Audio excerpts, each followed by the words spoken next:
काला साया असम के कई क्षेत्रों में शैतान का साम्राज्य है। वहां ज्यादातर लोगों को धोखे से मारकर जंगलों और तालाबों में फेंक दिया जाता है। घरों के नीचे दफन लोगों की आत्माएं अक्सर भटकती रहती हैं और कमजोर लोगों के शरीर पर कब्जा कर लेती हैं।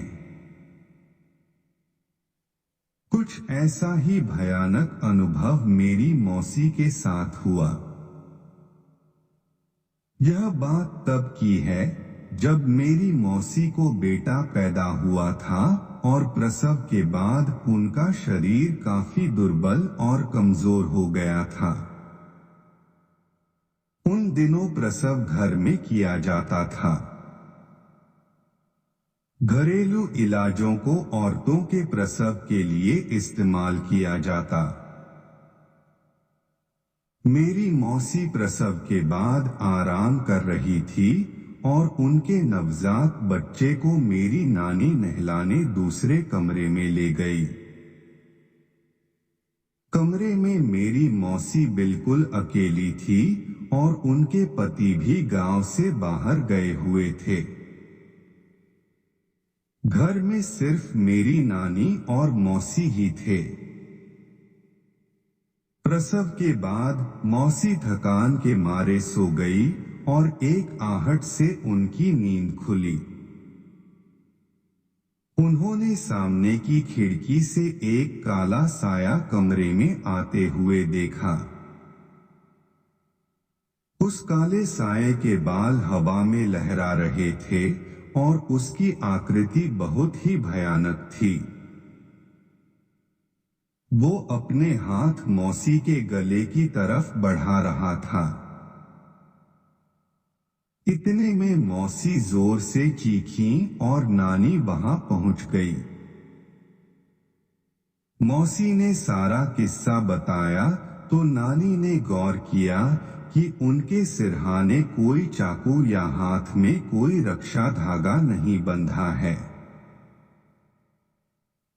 फिर नानी ने मौसी के हाथ में हींग और सरसों के दाने काले कपड़े में लपेटकर बांध दिया और उनके बच्चे के हाथ में भी बांधा।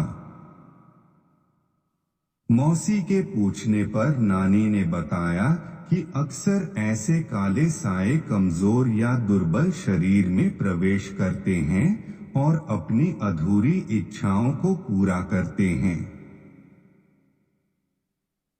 प्रसव के बाद नानी मौसी के पास सुरक्षा धागा और सिरहाने चाकू रखना भूल गई थी, इसीलिए मौसी को उस काले साए का सामना करना पड़ा। कुछ खतरे इतनी आसानी से नहीं टलते।